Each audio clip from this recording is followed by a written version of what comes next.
क्वातार की गैस जो है फैसिलिटी, जहां से कोई 45% हमको गैस आ रही थी, वो हिट हो गई है।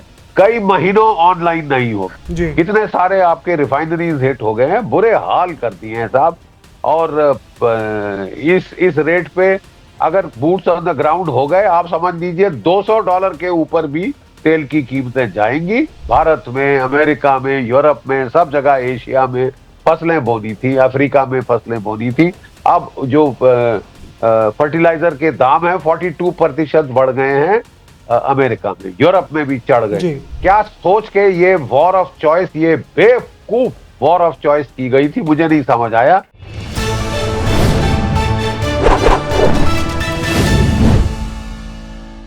मिडिल ईस्ट में बारूद का ढेर कभी भी फट सकता है और इस बार खतरा सिर्फ सीमाओं तक सीमित नहीं होगा, बल्कि पूरी दुनिया की जेब पर यह खतरा असर डालने वाला है, भारी पड़ेगा। अमेरिकी राष्ट्रपति डोनाल्ड ट्रंप और इजरायली प्रधानमंत्री बेंजामिन नेतन्याहू के बीच दोस्ती में खटास आई है, ऐसी खबरें तेज है और इस खटास ने पूरी दुनिया को हिलाकर रख दिया। ट्रंप ने साफ लहजे में कहा कि उन्होंने नेतन्याहू को ईरान के गैस क्षेत्रों पर हमला करने से मना किया था, लेकिन इजराइल ने उनकी चेतावनी को अनसुना कर दिया और इस तरह की तबाही बरसाई। इस एक फैसले ने ट्रंप और नेतन्याहू के बीच मतभेद को दुनिया के सामने लाकर खड़ा कर दिया है और इससे वैश्विक स्तर पर ऊर्जा का संकट गहरा गया। ईरान से जंग में ट्रंप और नेतन्याहू के बीच मतभेदों पर बात करेंगे, लेकिन उससे ठीक पहले आपको सुनाते हैं सैन्य विशेषज्ञ मेजर बख्शी, जिन्होंने इस युद्ध को साफ तौर पर समझाने की कोशिश की, युद्ध के प्रभाव बताए, युद्ध से भारत समेत दुनिया भर की कितनी अर्थव्यवस्थाओं पर, उसमें इजराइल, ईरान, अमेरिका भी शामिल है, क्या कुछ असर पड़ेगा, उसकी साफ तस्वीर खींची। सुनिए। इजराइल ने भी ईरान की रिफाइनरी को हिट किया और अभी अभी खबर आई कि भारत में जो पेट्रोल के प्राइसेस है, प्रीमियम पेट्रोल के प्राइस ₹2.35 बढ़ा भी दिया। तो ये असर तो लगता है बहुत ज्यादा बढ़ने वाला है और ये वॉर भी पूरे तरीके से एक एनर्जी की वॉर बनती हुई नजर आ रही है। एनर्जी की वॉर है मेन साहब। पूरी दुनिया की इकोनॉमिक तबाही की ओर ढकेल दिया है डोनाल्ड ट्रंप साहब ने और ये लड़ाई ने। इकोनॉमिक रुइन, आपकी जो है इन्फ्लेशन चढ़ती जा रही है, ये रिसेशन में बदल जाएगी अगर ये लड़ाई रोकी ना गई। भारत जी $138 प्रति बैरल पे तेल खरीद रहा है। कब तक सरकार इसको एब्जॉर्ब कर सकती है? मैं नहीं समझ रहा था कि ज्यादा देर कर पाएगी, और आज ₹2 से ज्यादा दाम आपके बढ़ गए हैं। ₹60 से ज्यादा दाम आपके गैस सिलेंडर के बढ़ गए हैं। क्वातार की गैस जो है फैसिलिटी, जी जहां से कोई 45% हमको गैस आ रही थी, वो हिट हो गई है। कई महीनों ऑनलाइन नहीं होगी। जी कितने सारे आपके रिफाइनरीज हिट हो गए हैं, बुरे हाल कर दिए हैं साहब। और इस रेट पे अगर बूट्स ऑन द ग्राउंड हो गए, आप समझ लीजिए $200 के ऊपर भी तेल की कीमतें जाएंगी। फिर बजा लीजिएगा ताली डोनाल्ड ट्रंप साहब की, चेयर लीडिंग कर लीजिएगा, वाह वाह मेरे आका, क्या मारा क्या मारा। सत्यानाश कर दिया है ग्लोबल इकोनॉमी का। जो कुछ कोविड की रिकवरी हुई थी, इनका बट्टा बिठा दिया है। और ना सिर्फ ऑयल और तेल और गैस का प्रॉब्लम है, फर्टिलाइजर 30% गल्फ से आ रहा। जी अभी आपने फसलें बोनी, ठीक है, भारत में, अमेरिका में, यूरोप में, सब जगह, एशिया में फसलें बोनी थी, अफ्रीका में फसलें बोनी थी।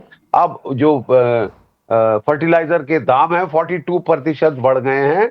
अमेरिका में, यूरोप में भी चढ़ गए। जी ठीक है साहब। अब किसका फायदा हुआ है? क्या सोच के ये वॉर ऑफ चॉइस, ये बेवकूफ वॉर ऑफ चॉइस की गई थी, मुझे नहीं समझ आया। एक चीज निश्चित है, जो भी लड़ाई का अंजाम हो, अल्टीमेट फैसला हो, दुनिया की इकोनॉमी का भट्टा बिठा देंगे। डोनाल्ड ट्रंप साहब ने बिठा दिया है। जी और अगर वो समझते हैं कि उनकी इकोनॉमी बच गई है, तो I am sorry, it is mistaken. उनकी अपनी इकोनॉमी भी अच्छी खासी चोट ले रही है। मिड टर्म इलेक्शन आ रही है नवंबर में, और उनको कोई दुनिया के ओपिनियन की परवाह नहीं, खासकर अश्वेत लोगों की कोई परवाह नहीं उनको है। वो अपने आप को व्हाइट सुप्रीमसिस्ट कहते हैं। ईरान का साउथ पार्स गैस क्षेत्र उसकी अर्थव्यवस्था की रीढ़ माना जाता है। जब इजराइल ने इस पर हमला किया तो उसने एक ऐसे मधुमक्खी के छत्ते में हाथ डाल दिया जिसने अब पूरे खाड़ी देशों को खतरे में डाला है। ईरान ने इस हमले का बदला लेने के लिए इजराइल के साथ साथ उन खाड़ी देशों के ऊर्जा संयंत्रों को भी निशाना बनाना शुरू कर दिया जहां से दुनिया को ईंधन मिलता है। अब इसका सीधा असर भारत और चीन जैसे देशों पर पड़ रहा है जो कि अपनी ऊर्जा जरूरतों को पूरा करने के लिए खाड़ी देशों पर निर्भरता रखते हैं। अगर तेल और गैस की सप्लाई में थोड़ी भी बाधा आई तो पूरी दुनिया में महंगाई का एक ऐसा तूफान आएगा जिससे संभलना किसी भी सरकार के लिए मुश्किलों भरा रहने वाला है, असंभव होगा। अब इसी तनाव के बीच व्हाइट हाउस के ओवल ऑफिस में एक बड़ी कूटनीतिक हलचल देखने को मिली।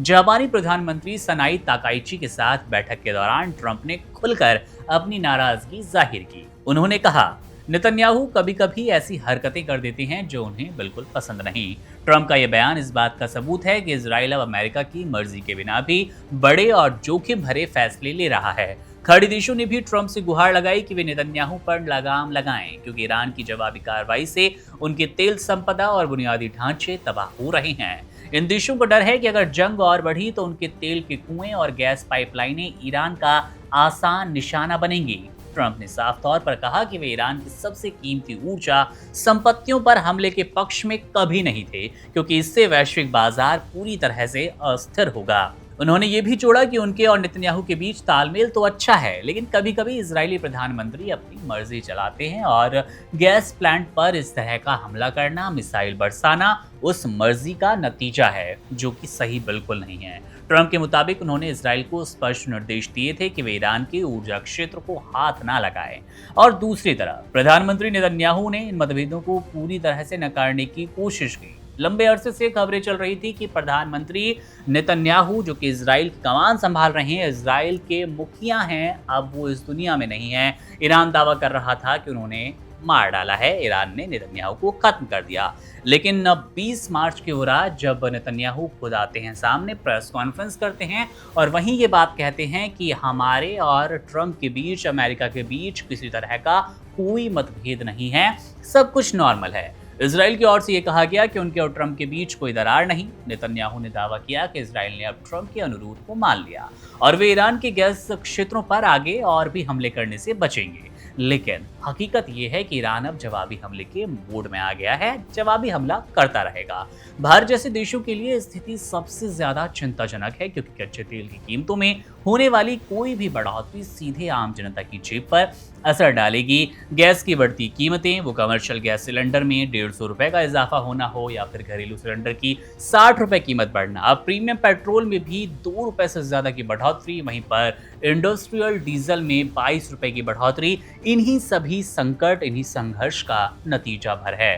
ट्रंप और नेतन्याहू के बीच का ये अनकहा युद्ध और ईरान की आक्रामकता आने वाले दिनों में वैश्विक अर्थव्यवस्था की दिशा तय करेगी और अभी जिस तरह का माहौल है, यह आशंका बिगड़ती अर्थव्यवस्था की ओर इशारा कर रही है। अगर इन बड़े नेताओं के बीच सहमति नहीं बनी तो मिडिल ईस्ट की तरह यह आग अब पूरी दुनिया को अपनी चपेट में लेगी और इसकी इज्जत में भारत भी आएगा। बात कर लेते हैं देश की सबसे बड़ी और आपकी जेब काटने वाली उस खबर की जिसने आज हर आम आदमी को परेशान किया है, भारत के नागरिकों को इस विश्व युद्ध में संकट में डाला है, विश्व युद्ध को लेकर परेशान कर दिया। देश में हाल ही में पेट्रोल और डीजल की कीमतों में बढ़ोतरी दर्ज की गई जिसका असर आम लोगों से लेकर उद्योगों तक महसूस किया गया। ताज़ा बदलाव के अनुसार प्रीमियम पेट्रोल की कीमत में लगभग 2.35 प्रति लीटर की बढ़ोतरी हुई। वहीं पर इंडस्ट्रियल डीजल के दामों में करीब 22 रुपए प्रति लीटर तक का बड़ा उछाल देखा गया जो कि खासतौर पर फैक्ट्रियों, ट्रांसपोर्ट और बड़े व्यवसायों को प्रभावित करता है। जरा सुनिए क्या कुछ बता रही हैं पेट्रोलियम मंत्रालय की संयुक्त सचिव सुजाता शर्मा। क्यों हुए ये दाम, क्यों दामों में हुई बढ़ोतरी और इसका कितना असर होगा, किन पर असर होगा? नॉर्मल पेट्रोल में कोई प्राइस इंक्रीज नहीं हुआ है, सिर्फ एक प्रीमियम कैटेगरी जो है उसमें कुछ इंक्रीज है एंड दैट इज हार्डली 2, 3 और 4% of the entire petrol which is sold every day. तो वो ऐसा नहीं है कि पेट्रोल में आम जनता के लिए कोई प्राइस इंक्रीज किया गया है। अभी हमारी स्थिति सेल्फ सस्टेनेबल नहीं है। We still require certain imports और इसी स्थिति को मैनेज करने के लिए ये सारा रैशनलाइजेशन किया गया है। पेट्रोलियम मंत्रालय की संयुक्त सचिव ने साफ तौर पर कहा कि इस बढ़ोतरी के पीछे अंतर्राष्ट्रीय बाजार में कच्चे तेल की कीमतों में तेजी और वैश्विक तनाव, खासकर ईरान से जुड़े हालात एक बड़ा कारण माने गए। जब अंतर्राष्ट्रीय स्तर पर तेल महंगा होता है तो उसका सीधा असर भारत जैसे आयात निर्भर देशों पर पड़ता है। अब इसका असर केवल ईंधन तक सीमित नहीं है, बल्कि ट्रांसपोर्ट महंगा होने से सब्जियों के दाम, खाद्य पदार्थों के दाम और जरूरी सामानों की कीमतें बढ़ने वाली है। सरकार और तेल कंपनियां समय समय पर कीमतों की समीक्षा करती है, लेकिन फिलहाल इस बढ़ोतरी ने आम जनता की बजट पर दबाव बढ़ा दिया। आने वाले दिनों में अगर कच्चे तेल की कीमतें और बढ़ी तो पेट्रोल और डीजल के दामों में अधिक इजाफा देखने को मिलेगा। आप जो अपनी गाड़ी में नॉर्मल पेट्रोल डलवाते हैं, उस पेट्रोल की कीमतों में भी आप वृद्धि देख सकते हैं। अब युद्ध कितना आपको परेशान करेगा ये तो आने वाले दिन ही तय करेंगे, लेकिन मामले पर हमारी नजर रहेगी, अपडेट आपको देते रहेंगे। अंत में बात कर लेते हैं पवित्र पर्व ईद उल फितर की। भारत में ईद उल फितर 2026 की तारीख का आधिकारिक ऐलान हो गया और अब ये देखना दिलचस्प होगा आखिर ईद किस दिन मनाई जाएगी, कब दिखेगा ईद का चांद, क्या है तारीख, क्या है समय, जानते हैं इस रिपोर्ट में।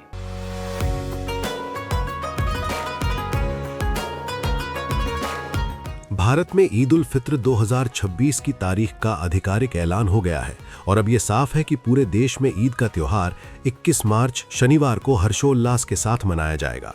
हैदराबाद और लखनऊ समेत देश के विभिन्न हिस्सों में गुरुवार शाम चांद नजर न आने के बाद ये फैसला लिया गया। लखनऊ इस्लामिक सेंटर के चेयरमैन मौलाना खालिद रशीद फरंगी महली ने स्पष्ट किया है कि रमज़ान के पूरे 30 रोजे मुकम्मल होने के बाद ही शनिवार को जश्न होगा। वहीं सऊदी अरब में 19 मार्च और दुबई व इंडोनेशिया में 20 मार्च को ईद बनाने की घोषणा की गई है।